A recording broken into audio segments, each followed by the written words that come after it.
क्या आगे बढ़ते बात करते इस वक्त की बड़ी खबर कीजिए। वीएचपी की यात्रा को लेकर ओवैसी का हमला, शोभा यात्रा निकालने की धमकी दे रहा है वीएचपी, ये बड़ी खबर। और ओवैसी ने सीधे सीधे वीएचपी पर बड़ा हमला किया, कहा कि इजाजत नहीं होने के बावजूद भी यात्रा की जिद कर रहा है वीएचपी। सरकार ने यात्रा को मंजूरी नहीं दी है। मोनू मानेसर को मोनू डार्लिंग बनाया गया है। ओवैसी ने साफ साफ सरकार पर भी हमला किया और कहा कि यात्रा की आड़ में मुसलमानों को निशाना बनाया गया। ओवैसी ने वीएचपी को कट्टरपंथी परिषद भी बता दिया और यह भी कहा कि ये संगठित अपराधों से भी आगे है और इसके आगे बीजेपी बेबस है। फिर हिंसा हुई तो हरियाणा सरकार जिम्मेदार है। और देखिए, ये पहले भी महापंचायत हुई। महापंचायत में वीएचपी के तमाम कार्यकर्ताओं ने फैसला लिया था कि आज शोभा यात्रा निकाली जाएगी। क्या ट्वीट किया है ओवैसी साहब ने, जरा इसको आप देख लीजिए। हरियाणा की भाजपा सरकार के आदेश के खिलाफ जाकर वीएचपी यानी कि विश्व हिंदू परिषद शोभा यात्रा निकालने की धमकी दे रही है। और आगे लिखा है कि नू की हिंसा से पहले सरकार को पता था कि यात्रा की आड़ में मुसलमानों को निशाना बनाया जाएगा। अगर मुसलमानों के खिलाफ एक तरफा कानूनी कार्रवाई नहीं होती तो असली मुजरिम को जो मोनू डार्लिंग न बनाया जाता तो कट्टरपंथी परिषद और सेना की इतनी हिम्मत नहीं होती। लग रहा है कि भाजपा के ये प्यादे नहीं है, बल्कि भाजपा इन संगठित अपराधियों के आगे बेबस है। अगर नूह में फिर से हिंसा हुई तो इसकी जिम्मेदारी सिर्फ हरियाणा की भाजपा सरकार को होगी। अब तो घर तोड़ने के लिए मुसलमान के घर भी नहीं बचे। और एक और बड़ी खबर, नूह जा रहे महंत परमहंस को रोका गया है। सोहना टोल प्लाजा पर महंत को रोका गया है। अनशन पर बैठ गए महंत परमहंस। जी हां, मुझे जलाभिषेक से रोका गया, ये बड़ी खबर सामने आ रही है। परमहंस का ये कहना है अयोध्या से नूह जा रहे थे महंत परमहंस, ये बड़ी खबर आपको बता रहे। देखिए, नूह में जब धारा 144 लागू है, नूह में सुरक्षा बल मौके पर इसके बारे में सारी कार्रवाई कर रहे हैं। आप कुछ अपील करना चाहेंगे सर? शांति बनी रहनी चाहिए, शांति से बड़ी कोई चीज नहीं है। सर, पूछताछ के लिए वहाँ के विधायक को भी नोटिस भेजा गया है कि पूछताछ में शामिल है। मामन खान पुलिस अपनी तफ्तीश कर रही है। जो कुछ वहाँ पर हुआ है, जिन जिन लोगों की उनको लगता है इन्वॉल्वमेंट है, उन सबसे पूछताछ कर रही है। अगर पुलिस को लगता होगा कि मामन खान की भी इन्वॉल्वमेंट है तो पुलिस को अधिकार है मामन खान से भी पूछताछ करने का। ठीक है सर। तो हरियाणा के गृह मंत्री को आप सुन रहे थे और अनिल विज साहब ये कह रहे हैं कि शांति बनाए रखिए, शांति की अपील की है और कहा कि इस पूरे मामले में जांच की जा रही है। और परमहंस जी, महंत परमहंस जी को रोका गया सोहना टोल प्लाजा पर क्योंकि सुरक्षा व्यवस्था कड़ी की गई है। इस पर उनका क्या कुछ करना है, सुनते हैं। प्रशासन ने हमको रोक लिया तो हमने कहा चलो यहीं हम श्रद्धांजलि देके वापस चले जाते हैं, तो कहे वापस भी नहीं जाने देंगे, यहाँ भी पुलिस वाले रोक दिए। तो मैं आमरण अनशन पर बैठ गया हूँ। जब तक श्रद्धांजलि देने के लिए मुझे अनुमति नहीं मिलेगी जलाभिषेक के लिए, तब तक मैं यहाँ बैठा रहूँगा। अगर अपमानपूर्वक कहीं हमको उठा के फेंक देंगे तो जहाँ फेंकेंगे वहीं आमरण अनशन करूँगा। मुझे आश्चर्य है कि भाई आप आगे नहीं जाने दो, पीछे जाने दो, तो ये पीछे भी नहीं जाने दे रहे हैं। और अभी 2 बार पुलिस पर यहाँ अटैक हो चुका है। अपराधियों को पकड़ने गई पुलिस पर 2 बार अटैक हो चुका, 5-6 पुलिसकर्मी घायल हैं और पुलिस पर फायरिंग करके और जो है अपराधियों को लोग छुड़ा ले गए। क्या यहाँ की स्थिति आउट ऑफ कंट्रोल हो गई है?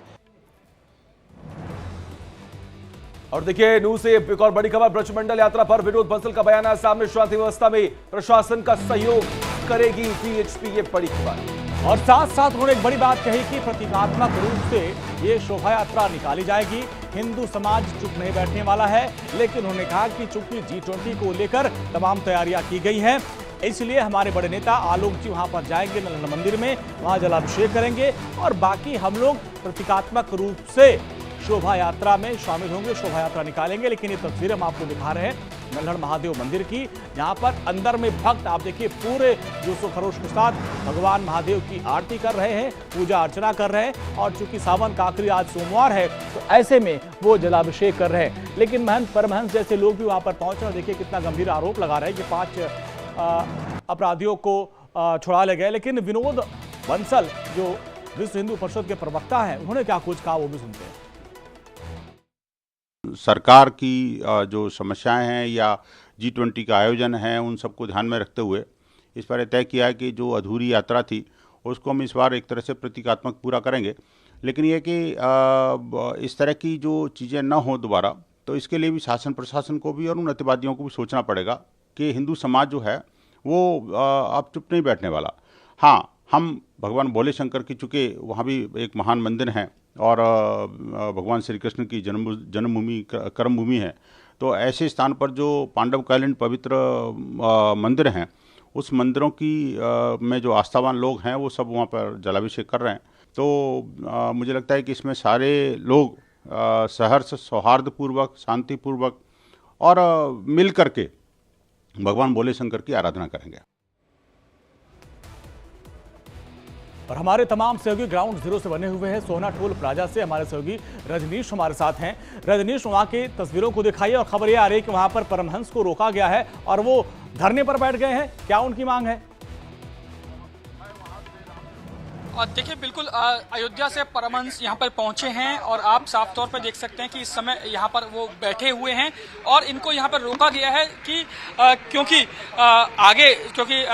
नूह में जिस तरीके से शोभा यात्रा निकाली जानी है उन पे शामिल होने के लिए ये अयोध्या से यहाँ पर पहुंचे थे। और लेकिन यहाँ पर आप देख सकते हैं कि जो नूह पुलिस है और गुरुग्राम पुलिस है, उन्होंने इसको जो है वो यहाँ पर इनको रोक दिया है और ये कहा है कि ये आगे नूह में नहीं जा सकते। फिलहाल ये लोग यहीं पे बैठे हुए हैं, धरने पे बैठ गए हैं और इनका ये कहना है कि जब तक ये जलाभिषेक नहीं कर लेते तब तक ये यहाँ से नहीं हटेंगे। जो परमहंस हैं उनसे हम बात करते हैं। परमहंस जी, आप अयोध्या से आए हैं, क्यों रोका गया है और आप अब धरने पे बैठ गए हैं? देखिए, मैं अयोध्या से तपस्वी छावनी पीठाधीश्वर जगत गुरु परमहंस आचार्य। जब पिछली बार बजमंडल यात्रा पर संघ भी बजरंग दल के कार्यकर्ताओं को कुछ जो है अराजक तत्वों ने जिंदा जला दिया था, तो मैं राम जन्मभूमि की मिट्टी और सरजू जल और सभी तीर्थों का जल लेकर के उनकी आत्म शांति के लिए श्रद्धांजलि देने जा रहा हूं घटनास्थल पर। और आज श्रावण का अंतिम सोमवार है तो जलाभिषेक करना था। मेरे साथ बहुत लोग थे, लेकिन दिल्ली से मैंने सबको विदा लौटा दिया। हमने कहा वहां धारा 144 लागू है, 1-2 लोग मेरे साथ में हैं। यहाँ प्रशासन ने रोक दिया, तो हमने कहा कि ठीक है, मैं यहीं श्रद्धांजलि देके वापस चले जाता हूँ। तो वापस भी नहीं जाने दिए, तो हम अन्न जल का परित्याग करके अमरण अनशन पर बैठ गए हैं कि जब तक हरियाणा सरकार, यहाँ का प्रशासन मुझे यह अनुमति दे कि मैं वहाँ जलाभिषेक करूँ और वहाँ श्रद्धांजलि दे करके वापस आऊँ। अगर नहीं देंगे तो मेरा ये जो है तो अनशन जारी रहेगा, भले ही हमको जेल में डाल दें या जो इच्छा हो वो। आपको यहाँ पे पुलिस ने क्या बताया कि आपको क्यों नहीं जाने दिया जा रहा है? प्रशासन ने कहा कि आगे अनुमति नहीं है, तो हमने कहा ठीक है, हम पीछे चले जाते हैं। तो बोले पीछे भी नहीं जाने देंगे, तो हम अनशन पर बैठ गए। हमने कहा 2 बार यहाँ पुलिस पर अटैक हो चुका है। आरोपितों को पकड़ने गई पुलिस पर 2 बार जानलेवा हमला हुआ और पुलिस पर अटैक करके वो अपराधियों को छुड़ा ले गए। तो क्या यहाँ आउट ऑफ कंट्रोल स्थिति हो गई है? क्या यहाँ जो है तो मेवात नूह जो है, यहाँ सनातनी जो है तो पूजा पाठ करने की उनकी अनुमति नहीं है? अगर एक किसी अदर समुदाय के व्यक्ति को अगर जिंदा जलाया गया होता तो पता नहीं क्या हो जाता। हम नहीं चाहते हैं अपराध, लेकिन कम से कम उनकी आत्म शांति के लिए हम श्रद्धांजलि तो दे दें। 1 मिनट। रमन जी, सरकार का, प्रशासन का ये कहना है कि नूह के बाहर से कोई भी शख्स नूह के अंदर हम एंट्री करने नहीं देंगे। जो नूह में रहता है या नूह से संबंधित है, सिर्फ उसी को एंट्री करने देंगे। इसीलिए मुझे लगता है रोका गया है। मैं आदरणीय जो है खट्टर साहब से पूछना चाहता हूँ कि मैं अयोध्या से हूँ, मैं खट्टर साहब से कह दूं कि मैं जो है तो खट्टर साहब को अयोध्या आने की अनुमति नहीं दूंगा, ये कोई उचित बात थोड़ी है। आप अयोध्या जा सकते हैं, मैं नूह जा सकता हूं। हिंदुस्तान में किसी भी मठ मंदिर में कोई, हाँ, आप सुरक्षा की व्यवस्था बढ़ाइए। आप सुरक्षा के लिहाज से उन्होंने बोला कि बाहर के लोग नहीं आ सकते क्योंकि 31 जुलाई वाली स्थिति उत्पन्न ना हो। मैं कह रहा हूं कि जब 2 बार पुलिस पर अटैक हो गया, अगर हम लोग आज नहीं जाएंगे तो अपराधियों का मन बढ़ जाएगा। वो सोचेंगे प्रशासन डर रहा है हमसे, इसलिए भले 2-4 लोगों को भेजें, लेकिन हम लोग जाएंगे। आपने ये ठाना कि आप जलाभिषेक करके और श्रद्धांजलि देके वापस लौटूंगा। देखिए, जगतगुरु परमहंस की ये कहना है कि वो नूह जाएंगे और जलाभिषेक करेंगे और उसके बाद वो वापस लौट जाएंगे। लेकिन उनको यहाँ पर आप देख सकते हैं, पुलिस प्रशासन ने यहाँ पर सोहना टोल पे रोक दिया है अंजनी। और अब जो परमहंस जो है वो यहाँ पर बैठे हुए, इनका ये कहना है कि जब तक इनको जाने नहीं दिया जाएगा तब तक ये यहाँ से नहीं हटेंगे। जी बिल्कुल, देखिए रजनीश, सुरक्षा के लिहाज से ये फैसला यहाँ पर लिया गया है, लेकिन ये जिद आने वाले वक्त में क्या रूप लेगी इसका कोई भी अंदाजा नहीं लगाया जा सकता। लेकिन तमाम तैयारियों की अगर हम बात करें तो क्या इंतजाम बॉर्डर पर देखने को मिल रहे हैं, क्योंकि धारा 144 पहले से ही लागू कर दी गई है। देखिए अंजलि, अगर मैं बॉर्डर की बात करूं तो आप सामने देखिए, सामने ये ये जो सोहना का ये टोल है और यहाँ से करीब 10 किलोमीटर बाद नू और गुरुग्राम सोहना का जो बॉर्डर है वो है। और यहीं पे इसी बॉर्डर पे तमाम जो भारी संख्या में पुलिस बल को यहाँ पर तैनात किया गया है और किसी भी शख्स को जो नू से संबंधित नहीं है या जो आपराधिक प्रवृत्ति का है या संदेह है किसी शख्स पे या किसी गाड़ी पे, तो उसको आगे जाने नहीं दिया जा रहा। रजनीश आएंगे आपके पास, घनश्याम भी हमारे साथ बने हुए हैं, एक अपडेट हम तक पहुंचा रहे हैं। घनश्याम, देखिए रजनीश बता रहे हैं कि महंत परमहंस को उनको रोका गया है और कहा गया कि भाई बाहरी लोगों को अंदर आने की अनुमति नहीं है। फिलहाल आप जहां पे हैं वहां पर किस तरीके से सुरक्षा के इंतजाम? देखिए, लगातार यही कहा जा रहा है कि कोई भी बाहर से यहां नहीं आ पाएगा और लगातार यही कोशिश की जा रही है कि किसी भी तरह की कोई भी यहां पे कोई ऐसी गतिविधि ना हो जो अप्रिय घटना का सबब बने। और लगातार यही कोशिश की जा रही है अंजलि और सचिन कि लगातार किसी भी तरह की कोई कोताही ना बरती जाए। और लगातार हम कुछ कोशिश करते हैं बात करने की, हमारे साथ सीनियर ऑफिसर्स यहाँ मौजूद हैं, उनसे भी बात करने की कोशिश करेंगे। सर, लाइव चल रहा है, प्लीज।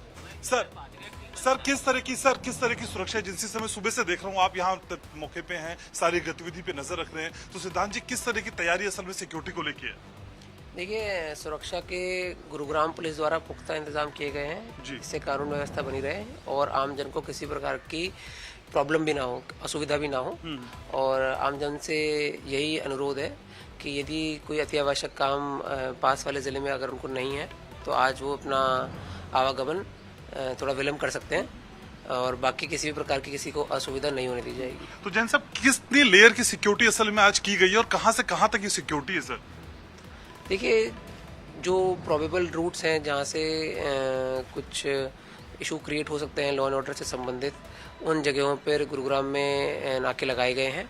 और उसके अलावा अनेकों माध्यम से social media, print media, electronic media के माध्यम से लोगों से अनुरोध भी किया गया है कि यदि अगर उनको अति आवश्यक काम नहीं है तो वो अपनी यात्रा को थोड़ा विलंब भी कर सकते हैं। सर, सोना टोल पे संत परमहंस जी को रोक दिया गया है और वो वहीं आने नहीं दिया जा रहा है। वो कह रहे हैं ये तो हमारा बेसिक राइट है, हमें आने दिया जाए, हमें पूजा अर्चना करनी है।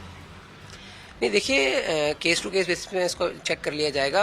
बट सबसे, जैसे मैंने आपको बताया कि अनुरोध यही है कि यदि आपका कोई अर्जेंट काम नहीं है, और सबसे इम्पोर्टेंट बात यह है कि नू डिस्ट्रिक्ट में सेक्शन 144 लागू है और कानून व्यवस्था को बनाए रखना पुलिस की सबसे अहम जिम्मेदारी है। इसी के संबंध में अगर किसी को रोका भी गया है तो यही विनम्र अनुरोध करके रोका गया है क्योंकि यहाँ पर धारा 144 लगी हुई है, तो उसका सम्मान करें और बाकी सबसे विनम्र अनुरोध ही किया जा रहा है। सर, कब तक रहेगी ऐसी सिक्योरिटी? अभी देखिए, डायनामिक सिचुएशन है, जैसे इवॉल्व होती रहेगी आपको अवगत कराते हैं। घनश्याम, जरा ये भी तो आपने सुना सिद्धांत जैन को, क्या वीएचपी एक तरफ तमाम तैयारियां कर चुकी है शोभा यात्रा को लेकर, सरकार ने, प्रशासन ने अनुमति नहीं दी है, तो क्या अभी भी बातचीत का दौर जारी है? क्या अभी भी वीएचपी से बातचीत चल रही है कि अभी भी देखिए समय है, शोभा यात्रा न निकालें आप लोग? देखिए सचिन, ये इसको लेके अपडेट सुबह ही आ चुका था। वीएचपी कह रही है कि हमारी लोकल इकाई अंदर मौजूद है, लेकिन हम प्रतीकात्मक तौर पे आज शोभा यात्रा निकाल रहे हैं और हम पूरी तरीके से सहयोग कर रहे हैं, हम सपोर्ट कर रहे हैं, किसी तरह की कोई भी अप्रिय घटना ना हो और सिक्योरिटी को पूरा सपोर्ट किया जाएगा। और यहाँ पे मेरे विजय को जरा फॉलो करें, ये हम तस्वीरें असल में दिखा रहे हैं। आप देखिए, लगातार हर वाहन को रोका जा रहा है और चेकिंग जबरदस्त तरीके से की जा रही है। आप दूर तक भी निगाह डालेंगे तो कई लेयर्स की यहाँ पे सिक्योरिटी है, जैसे भी सिद्धांत जैन भी बता रहे थे कि कई लेयर की सिक्योरिटी है और लगातार ये सिक्योरिटी बढ़ती जा रही है। डायनामिक सिचुएशन है, तो जैसे जैसे सिचुएशन आगे बढ़ेगी तो सिक्योरिटी को बढ़ाया जाएगा। लेकिन फिलहाल ये तस्वीरें देखिए, परिंदा भी पर नहीं मार सकता, पूरे इलाके को छावनी में तब्दील कर दिया गया है और लगातार ये सिक्योरिटी बढ़ती जा रही है। और बढ़ती हुई सिक्योरिटी के मद्देनजर धारा 144 लगाई। बिल्कुल घनश्याम, तस्वीरों में हम देख पा रहे हैं किस तरीके से सुरक्षा व्यवस्था खड़ी की गई, सारे बॉर्डर्स को सील कर दिया गया है। और रजनीश भी बता रहे हैं कि इस तरीके से सोहना बॉर्डर पर लोगों को रोका जा रहा है। लेकिन इन सबके बीच एक बड़ी खबर आ रही है कि नूह में हिंदू संगठनों ने आज फिर से ब्रजमंडल यात्रा का ऐलान किया है, तो पुलिस ने भी किसी भी तरह के हालात से निपटने के लिए कमर कस ली है। नूह के चप्पे चप्पे पर सुरक्षा के कड़े इंतजाम किए गए हैं और ग्राउंड जीरो से देखिए हमारे सहयोगी रजनीश की खास रिपोर्ट।